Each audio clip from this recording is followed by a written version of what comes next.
Almost हमारा ये chapter खत्म हो चुका है।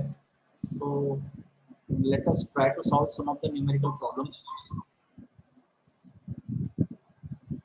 कुछ हम लोग न्यूमेरिकल प्रॉब्लम्स करना चाहेंगे। उसके पहले मैं आपको एक छोटी सी चीज़ और बता देता हूँ।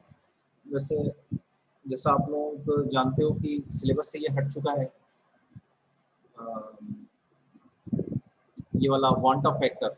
लेकिन मैं आपको उसका जो मेन पॉइंट है वो बता देता हूँ, जिससे एटलीस्ट आप जो कॉम्पिटिटिव एग्जाम नीट और जेईई के क्वेश्चंस हैं, कुछ आप उसमें मतलब आपको बिल्कुल ब्लैंक ना रहे, ठीक है, उसमें कुछ कर पाओ। तो एक छोटा सा टॉपिक हम लोग ले लेते हैं।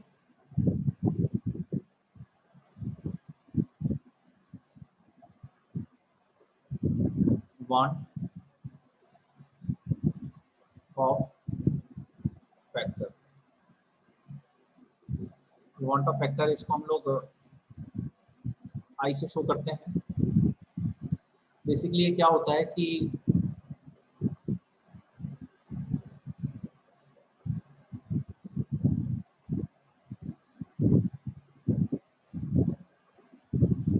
ठीक है, बेसिकली ये क्या होता है कि जैसे अगर हम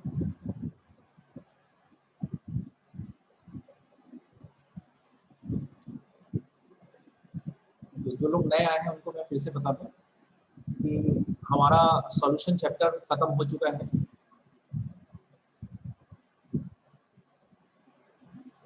हमारा जो सॉल्यूशन चैप्टर है वो एंड हो चुका है। थ्योरेटिकली तो एंड हो चुका है। न्यूमेरिकल क्वेश्चंस में आपको प्रोवाइड करूंगा। मेरे ख्याल से एक असाइनमेंट मैं दे चुका हूँ क्या आप लोगों को? शायद एक असाइनमेंट दे चुका हूँ।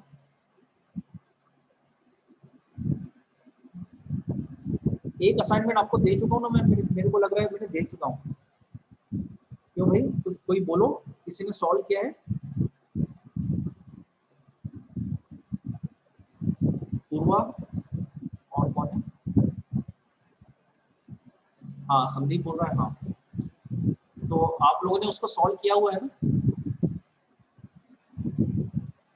हाँ, आप लोगों ने उसको सॉल्व किया हुआ है। मैं और असाइनमेंट आपको दूंगा।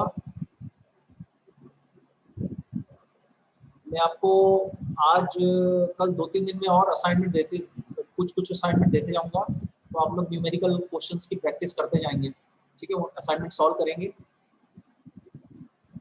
ठीक है? जो केमिस्ट्री चैप्टर है उसमें केमिस्ट्री जो है, जितना मैं पढ़ा रहा हूँ उसमें तो आपको एनसीईआरटी आप देख लो। एक बार एनसीईआरटी रीड कर लो, जो नोट्स आपको दे रहे हैं वो पढ़ लो, और जो असाइनमेंट मैं दे रहा हूँ और जो एनसीईआरटी के क्वेश्चंस हैं उनको आप सॉल्व कर लो, तो आपका इतना सफिशिएंट होगा। इससे ज़्यादा आपके पास टाइम ही नहीं मिलने वाला है और आप लोग इससे ज़्यादा कर भी नहीं पाओगे। अगर फिर भी आपके पास टाइम बचता है सारा कुछ करने के बाद, तो फिर आप कोई रिफ्रेशर खरीद सकते हो, ले सकते हो। मुझे नहीं लगता रिफ्रेशर केमिस्ट्री में कोई बहुत ज़्यादा काम की होती है, पर आप चाहो तो खरीद सकते हो, एबीसी वगैरह। ओके, चलिए मैं आपको वांट ऑफ फैक्टर यहाँ पढ़ाने वाला हूँ। वांट ऑफ फैक्टर आपके 12th के सिलेबस में आप जानते हो हट गया है, लेकिन आप कॉम्पिटिटिव एग्जाम के क्वेश्चंस कर सको इसलिए मैं आपको एक फंडामेंटल बेसिक बता देता हूँ, ठीक है? देखो होता क्या है कि हमने कोई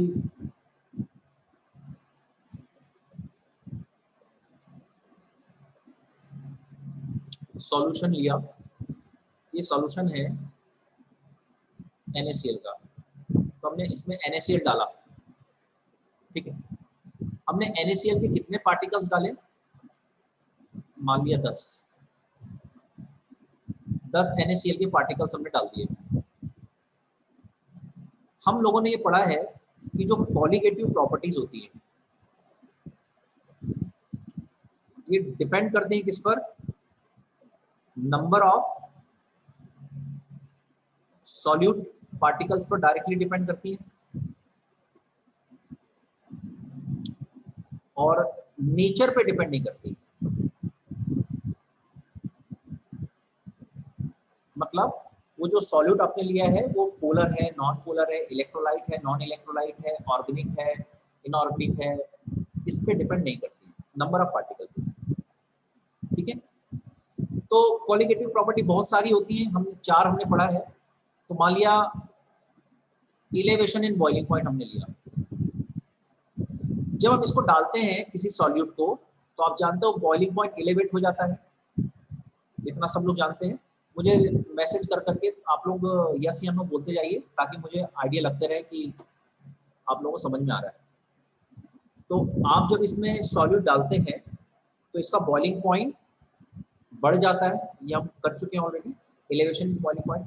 मान लिया एक particle 1 degree Celsius boiling point बढ़ाते हैं, एग्जाम्पल के लिए मान लिया, तो हमने इसमें कितने पार्टिकल डाले हुए हैं? 10 पार्टिकल डाले हुए हैं। तो जो एलिवेशन इन बॉइलिंग पॉइंट होगा वो 10 डिग्री सेल्सियस होगा, इतना समझ में आता है सब लोग, है ना? एटलीस्ट एक बार मैसेज जरूर करें सब लोग ताकि मुझे पता चलते जाए कि आप लोगों को समझ में आ रहा है। हाँ, है ना?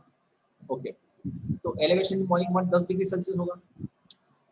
ओके, हाँ, अब अपन ने एक और सॉल्यूशन लिया, बनाया, ठीक है। इस सॉल्यूशन में अपन ने बेंजीन डाला, C6, सॉरी बेंजीन ना डाल के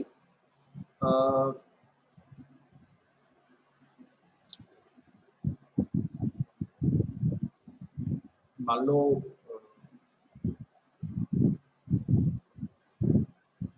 अपन डाल देते हैं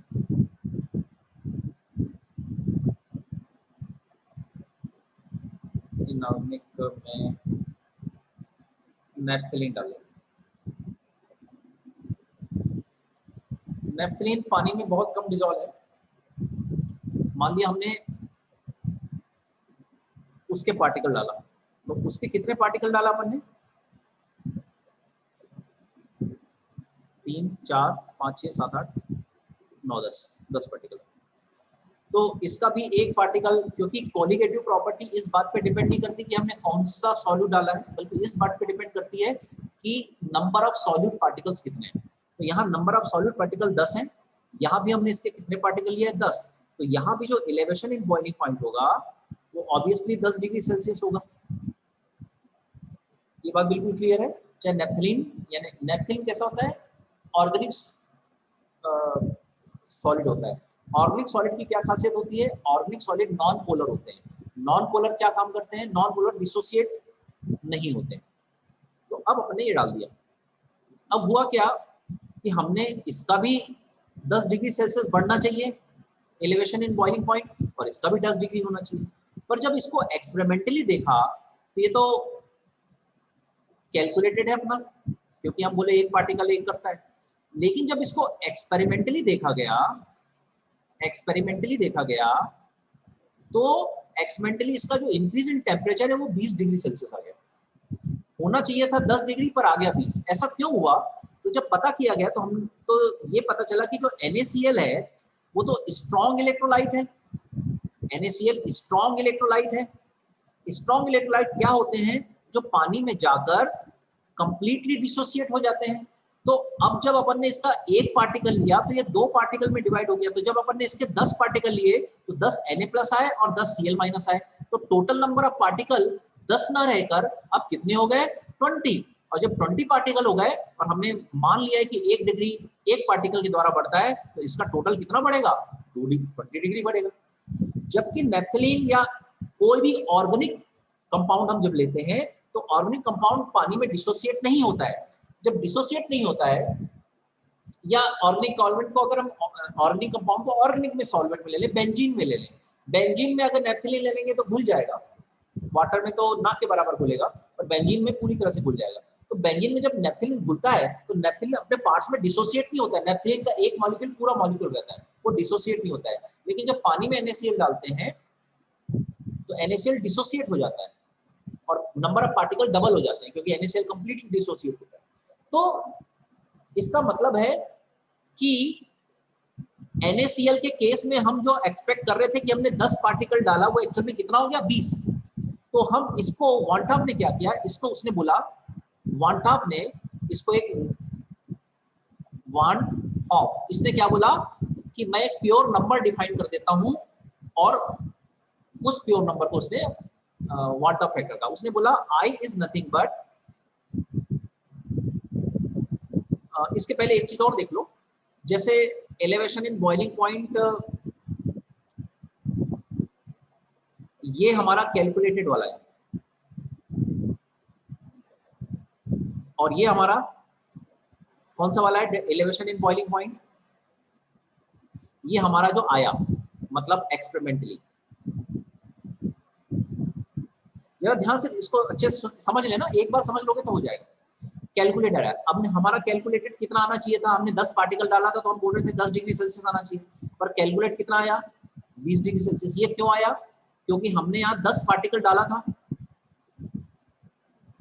लेकिन एक्चुअल में जब वो 10 पार्टिकल गए तो एक्चुअल में क्या हो गया, वो पार्टिकल कितने बदल गए, 2 × 10 में बदल गए, क्योंकि NaCl 2 आयन में टूटता है। तो अगर मुझे कैलकुलेटेड वैल्यू और एक्सपेरिमेंटल वैल्यू को मैच करना है कॉलिगेटिव प्रॉपर्टी को, तो क्या करना चाहिए, ऑब्वियसली यहाँ पे ये जो 2 है, एक्स्ट्रा जो 2 आया है, इसका मल्टीप्लाई कर देना चाहिए। मतलब NaCl 2 पार्ट्स में डिवाइड होता है, Na+ एंड Cl-। तो मैं ये करूंगा कि ये जो 2 है ये मुझे इस तरह से कर दूंगा, 2 = ये जो है नंबर ऑफ पार्टिकल है 10, ठीक है, और ये कौन से पार्टिकल है, अगर ये 2 निकालना है तो ये एक्सपेरिमेंटल पार्टिकल है, तो ऊपर मैंने रख दिया एक्सपेरिमेंटल पार्टिकल और नीचे रख दिया एक्चुअल पार्टिकल, तो ये 2 आ जाएगा कि नहीं आ जाएगा।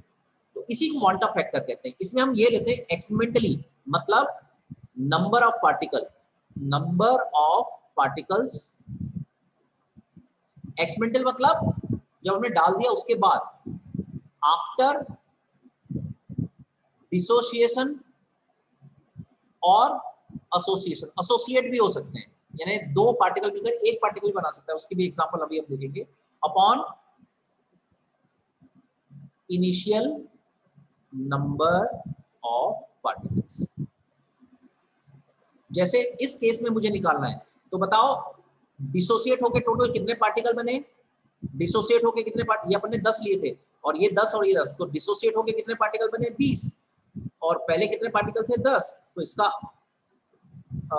जो है क्वांटम फैक्टर 2 आ जाएगा,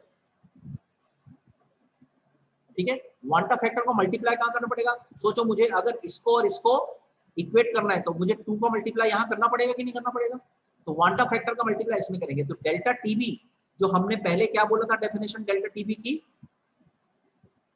के बी इंटू मोलैरिटी, इसकी जगह आपको क्या करना पड़ेगा, यहाँ आई का मल्टीप्लाई करना पड़ेगा, क्योंकि जो हमारी कोलिगेटिव प्रॉपर्टी वो डबल आने वाली है। मतलब अगर इतना लेते अपन तो क्या था, कैलकुलेटेड वैल्यू जो अपने को मिला हुआ है, क्वांटम ने क्या किया, बोले इसमें आप एक्स्ट्रा आई का मल्टीप्लाई कर दो तो आपको जो एक्सपेरिमेंटल वैल्यू मिलेगी, तो ये वाला जो है ये अपना कैलकुलेटेड वाला है, ये अपन जो अभी तक कर रहे थे कैलकुलेटेड, और ये जो हमको मिलेगा ये कौन सा मिलेगा, एक्सपेरिमेंटल वैल्यू मिलेगा, एक्सपेरिमेंटल। तो क्वांटम का कहना है कि कैलकुलेटेड और एक्सपेरिमेंटल को अगर आपको सेम करना है तो आप इसमें ये वाला फैक्टर मल्टीप्लाई करो, और ये फैक्टर निकालते कैसे, number of particle after dissociation और association upon initial number of particle. क्या इतनी बातें समझ में आई, कोई ऐसा है जिसको कोई पॉइंट समझ में ना आया, मुझे यस या नो लिख के बताओ कि मुझे समझ में आया, इतनी बातें समझ में, क्वांटम फैक्टर का मीनिंग समझ में आया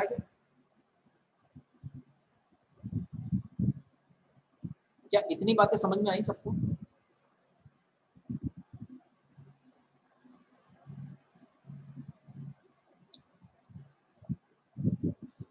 संदीप बोल रहा है, जरा एक बार और देख लेते हैं इसको, जरा ध्यान से सुनिए आप लोग। अपन ने लिया NaCl, इस NaCl के मैंने 10 पार्टिकल डाला,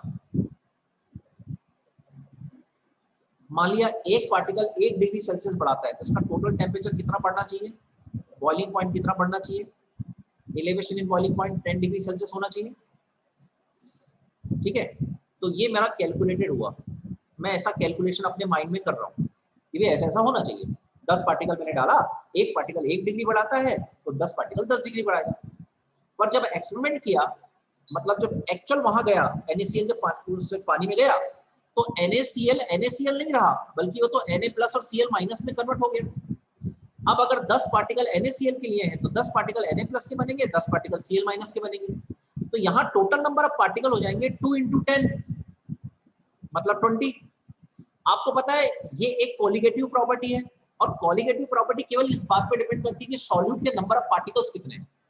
यहाँ सॉल्यूट के नंबर पार्टिकल 10 थे, तो हमारा जो कैलकुलेशन था वो 10 पे बेस था, तो 10 डिग्री सेल्सियस इंक्रीज होना चाहिए। कोलिगेटिव प्रॉपर्टी मतलब एलिवेशन इन बॉइलिंग पॉइंट ले ले एग्जांपल के लिए। लेकिन एक्सपेरिमेंट में कितना होगा, क्योंकि एक्चुअल में तो 20 पार्टिकल बन गए ना, तो जो एक्सपेरिमेंटल वैल्यू होगी, एक्सपेरिमेंटल वैल्यू, ये कौन सी वैल्यू होगी, कैलकुलेटेड वैल्यू। जो एक्सपेरिमेंटल वैल्यू होगी वो तो 20 डिग्री सेल्सियस आ जाएगी ना। बोलो क्या इतनी बात समझ में आई संदीप? क्या इतनी बात? Yes sir. ओके, तो गड़बड़ कहाँ हो रहा है? तो वांटाप ने इस गड़बड़ को पकड़ा। वांटाप का कहना है कि भैया अगर कोई पार्टिकल एसोसिएट या डिसोसिएट होता है तो आप उसकी जो कैलकुलेटेड कोलिगेटिव प्रॉपर्टी होगी वो एक्सपेरिमेंटल से मैच नहीं करेगी। अगर आपको मैच करना है तो आप मेरा एक कांस्टेंट है उसको आप, या कांस्टेंट या फैक्टर बोलो, उसको आपको मल्टीप्लाई करना पड़ेगा। क्या वो कांस्टेंट फैक्टर कैसे निकालेगा? वो बोलता है कि आफ्टर डिसोसिएशन कितने नंबर ऑफ पार्टिकल हैं, तो आप number of particle after dissociation divided by before dissociation कितने पार्टिकल थे, तो बोले 10। तो आपने बोला भैया ये मेरा एक नंबर आ गया 2, मैं इसको वांटा फैक्टर कह रहा हूँ। इस वांटा फैक्टर को अगर आप इधर मल्टीप्लाई करोगे कैलकुलेटेड वैल्यू में, तो आपकी एक्सपेरिमेंटल और कैलकुलेटेड वैल्यू आपस में इक्वल आ जाएगी। ये वाली बात समझ में आई कि संदीप? Yes sir. ओके, तो वांटा फैक्टर की अब डेफिनेशन कैसे लिख सकते हैं अपन? Van't factor I is equal to क्या है, ये देखो, number of particle after dissociation, यहां लिख देंगे number of particles after dissociation, और एसोसिएट भी हो सकते हैं इसलिए एसोसिएशन भी लिख देते हैं, divided by total initial particles. ये वाली बात समझ में आई क्या संदीप? यस सर, आ गई अब। तो इसको वांटा फैक्टर, अच्छा इसका मल्टीप्लाई कहाँ करना चाहिए? जैसे हमारा फॉर्मूला जो है वो delta TB is equal to, यही है हमारा formula, KB into molality. Okay, तो इस फॉर्मूले में ये तो हमारा कैलकुलेटेड फॉर्मूला है जो अभी तक हमने किया है, ये कैलकुलेटेड फॉर्मूला है। अब मुझे इसको एक्सपेरिमेंटल फॉर्मूले के बराबर करना है, तो मुझे क्या करना पड़ेगा? अगर मुझे ये टीबी को एक्सपेरिमेंटल लेना पड़ेगा, एक्सपेरिमेंटल वैल्यू निकालना है, तो आई इंटू केबी करना पड़ेगा कि नहीं करना पड़ेगा? जो डबल पार्टिकल होगा उसका मल्टीप्लाई करना पड़ेगा ना। ये मेरा कैलकुलेटेड है। आई के बाद समझ में? सर हाँ सर, इसमें टेम्परेचर को देखेंगे ना? हाँ, अब देखो कोई भी कोलिगेटिव प्रॉपर्टी अपने को देखना है। अपन एग्जांपल के लिए एलिवेशन इन बॉइलिंग पॉइंट लेने, अपन डिप्रेशन इन फ्रीजिंग पॉइंट भी ले सकते हैं, अपन ऑस्मोटिक प्रेशर भी ले सकते हैं, किसी में भी कोई भी कोलिगेटिव प्रॉपर्टी होगी, हो सकती है ये एग्जांपल के लिए अपन एलिवेशन इन बॉइलिंग पॉइंट ले रहे हैं। ये चारों कोलिगेटिव प्रॉपर्टी के लिए अप्लाई हो जाएगा।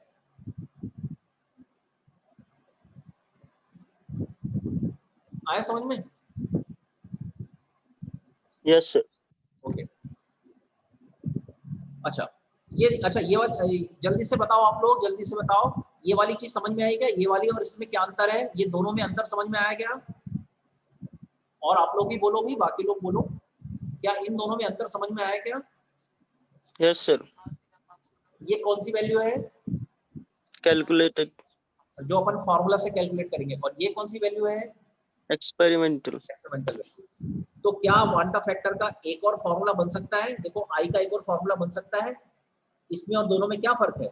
इसमें आई का एक फर्क है, तो क्या मैं ऐसा फॉर्मूला बना सकता हूँ? कोलिगेटिव प्रॉपर्टी, जो कि यहाँ पर मैंने कोलिगेटिव प्रॉपर्टी को एग्जांपल के लिए डेल्टा टी भी ले लिया है, बॉइलिंग पॉइंट, लेकिन कोलिगेटिव प्रॉपर्टी तो कोई भी हो सकती है, सब में सेम कॉन्सेप्ट अप्लाई होगा। कोलिगेटिव प्रॉपर्टी, और ये कौन सी होगी? एक्सपेरिमेंटल, और divided by colligative property calculated. क्या मैं ऐसा बोल सकता हूँ? क्या आई का एक और फॉर्मूला बन जाएगा ये वाला? Yes sir. ओके, अब जरा देखें तो हमारे पास आई के कौन कौन से फॉर्मूले आ गए। I is equal to number of particles after dissociation oblique association, ये एक फॉर्मूला आ गया, डिवाइडेड बाय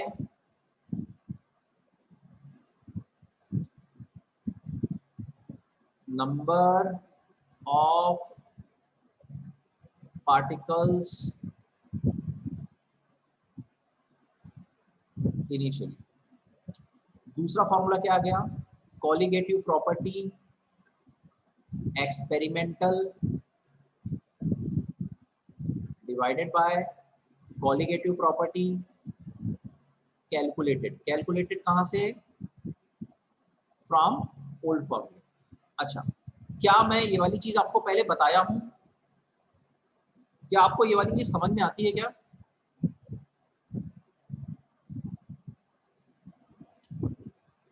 ये वाली चीज समझ में आती है? जो कॉलिगेटिव प्रॉपर्टीज होती है, कोई भी कॉलिगेटिव प्रॉपर्टी ले लेंगे, चार जो कॉलिगेटिव प्रॉपर्टी पड़ा है उसमें से कोई भी कॉलिगेटिव प्रॉपर्टी ले लेंगे तो ये इनवर्सली प्रोपोर्शनल होती है मॉलिक्यूलर मास ऑफ सॉल्यूट। क्या ये वाली चीज समझ में आई क्या? जैसे एक एग्जांपल ले लें अपन इसका, कोई भी एग्जांपल, डेल्टा टीबी का ही ले लेता हूं example. Elevation in boiling point क्या होता है, केबी इंटू मोलिलिटी होता है ना, ठीक है। अब बताओ मोलिलिटी को अपन कैसे लिखेंगे, moles of solute upon mass of weight of solvent, और ये केजी में होता है। अब देखो मोल्स को अपन क्या लिख सकते हैं, given weight upon molar mass of किसका होगा, सॉल्यूट, और यहां पे अपन वेट हो जाएगा सॉल्वेंट का। आप जरा देखो डेल्टा टीवी किस पे डिपेंड कर रहा है, क्या मोलर मास के इनवर्सली प्रोपोर्शनल है कि नहीं है? ये वाली बात समझ में आई?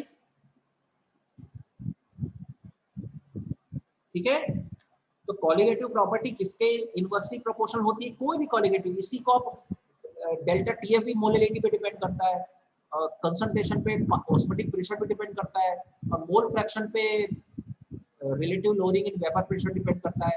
चारों में सेम ही कॉन्सेप्ट आएगा कि कोलिगेटिव कोई भी प्रॉपर्टी होती है वो किस पे डिपेंड करती है, मोलर मास के, सॉल्यूट के मोलर मास के इनवर्सली प्रोपोर्शनल होती है।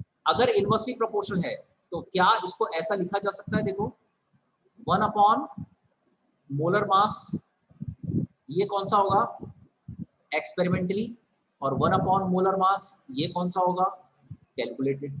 क्योंकि इनवर्सली प्रोपोर्शनल तो ये इसके प्रोपोर्शनल हो जाएंगे कि नहीं हो जाएंगे, और तब अपन इस फॉर्मूले को, एक नया फॉर्मूला भी बन जाएगा अपने पास, क्या होगा, molar mass of solute calculated divided by molar mass of solute experimental.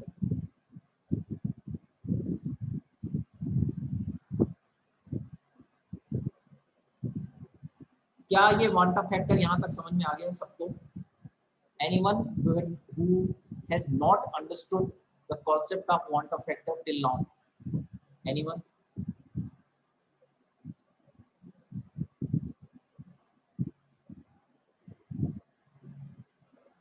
Have you understood the concept of quantum factor?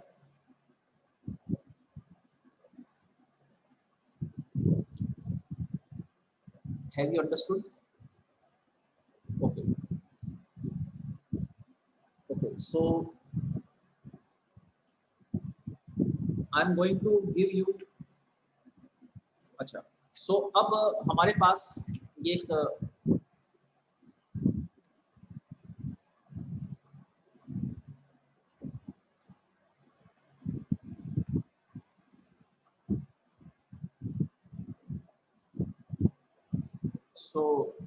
ये जो अभी आपको मिला,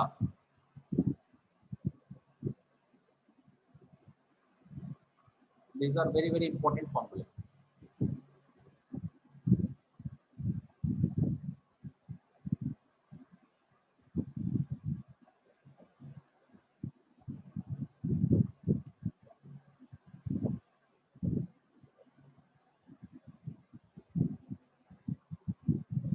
ठीक है, okay. Colligative properties with want of factor. तो colligative property want of factor के साथ कैसे लिखेंगे? अब जो relative lowering in vapour pressure है, इसको अपन पहले क्या लिखते थे? Moles of solute. ए मतलब क्या होता है? सॉल्यूट। तो अब अपन क्या लिखेंगे? want of factor into moles of solute. Elevation in boiling point, पहले क्या लिखते थे? kf into M. अब अपन लिखेंगे want of factor into kf into M. Depression in freezing point को अपन क्या लिखते थे? सॉरी, इसमें के भी लगाते थे अपन और इसमें kf लगाते थे इंटू एम। यहाँ लिखेंगे आई इंटू दिस। और ऑस्मोटिक प्रेशर को अपन क्या लिखते थे? CRT। तो अब लिखेंगे I into CRT। So these are also very important formula.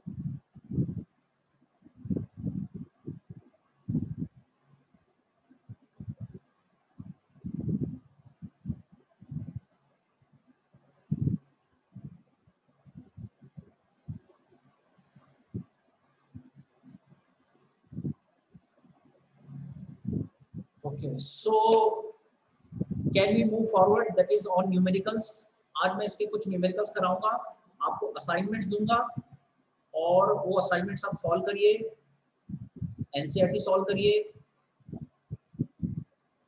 और जो डाउट्स आते हैं आप मुझसे रोज पूछते जाएंगे, एक एक डाउट, दो डाउट, जितने भी आ रहे हैं आपको। लेकिन वो डाउट आप तभी पूछ पाएंगे जब आप क्वेश्चन सॉल्व करेंगे। जो नहीं करेगा उसका ऑब्वियसली कुछ नहीं किया जा सकता, क्योंकि पर आपको सॉल्व करके मुझे भेजने हैं। मैं देखूंगा कितने लोग भेजते हैं, मैं सबके नाम नोट करूंगा। मुझे या तो मेरे नंबर पे भेजें आप, या तो ग्रुप में भेजें। सॉल्व करके मैं जितना असाइनमेंट दूंगा, ठीक है? सबको असाइनमेंट करना जरूर कंपलसरी है।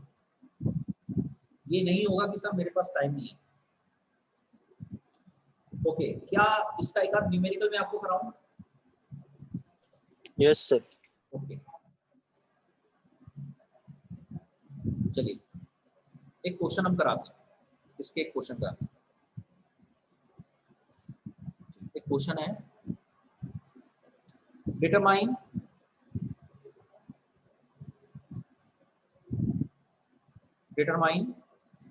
the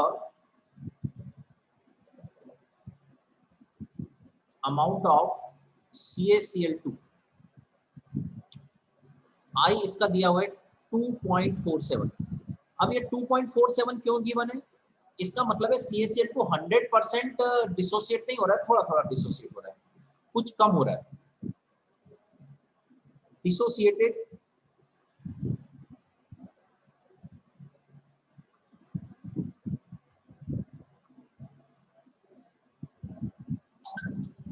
sorry dissolve. क्वेश्चन लिख लो आप लोग। इन 2.5 litre of water such that its osmotic pressure is 0.75 atm at 25 degree Celsius। ये क्वेश्चन, ठीक है? ये क्वेश्चन एनसीईआरटी एक्सरसाइज का है, क्वेश्चन नंबर 14।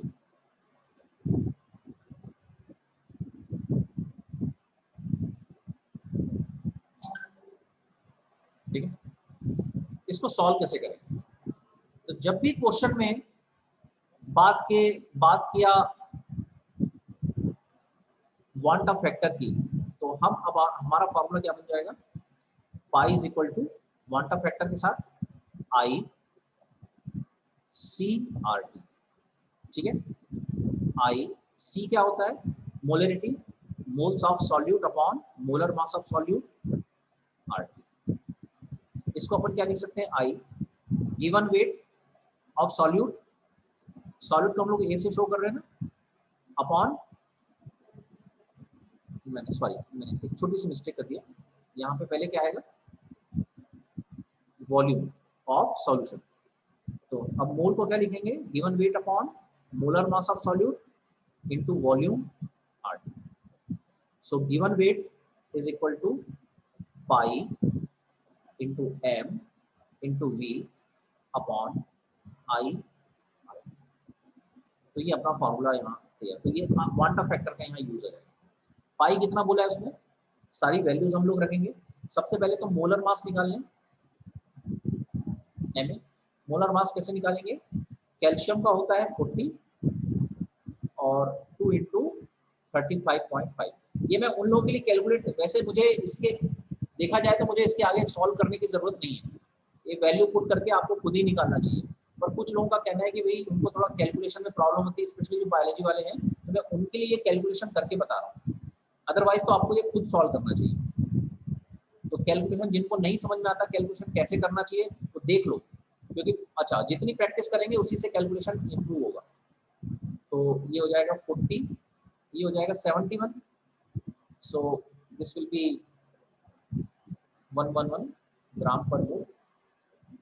ओके, सो रख दे value, WA is equal to pi, osmotic pressure कितना है 0.75, ठीक है। मोलर मास कितना है, ये भी हमने निकाला 111। वॉल्यूम कितना है 2.5 litre divided by, quantum factor कितना है 2.47, गैस कांस्टेंट कितना है 0.0822 और टेम्परेचर की वैल्यू 25 है, तो इसको लिखेंगे 298 केल्विन, 273। इतना समझ में आ गया। अब इसको कैलकुलेट कैसे करते हैं देखो, थोड़ा सा अप्रोक्सीमेशन करना पड़ता है, एग्जैक्ट आंसर तो मुश्किल होता है, क्योंकि एग्जैक्ट कैलकुलेशन तो काफी टाइम लग जाएगा। 75 है, इसको अपन लिखते हैं 75/100। 2.5 है, इसको लिखते हैं 25/100। ऐसा कर दो। 111 यहाँ लिखा हुआ है, ये 0.0822 है, इसका अपन 1 2 3 4 1 2 3 4, तो 1 2 3 8.2 ही ले लेते हैं इसका। समझ में आया, 8.2 लेंगे तो 1 0 हटाना पड़ेगा।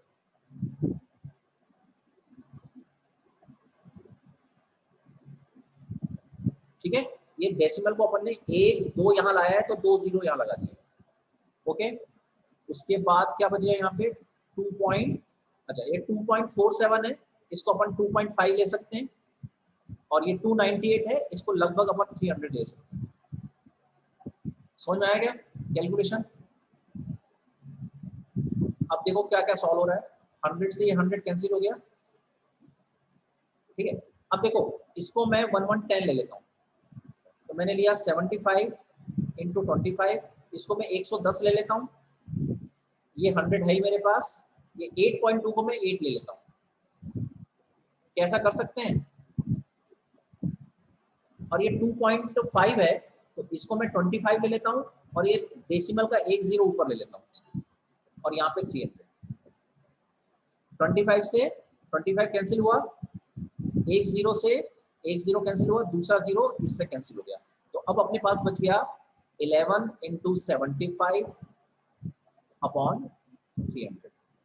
I think this calculation can be done. ये 100 बार कैंसिल होगा 3 से, और ये 25 बार कैंसिल होगा,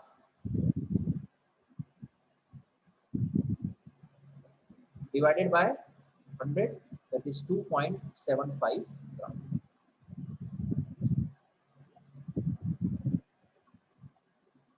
ठीक है,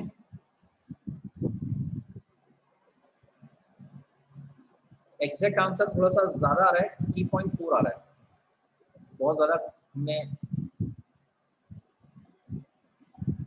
वो कर दिया गया।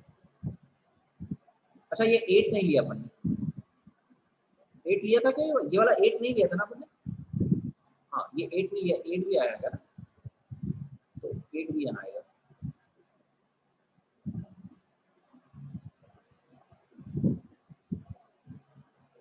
हाँ,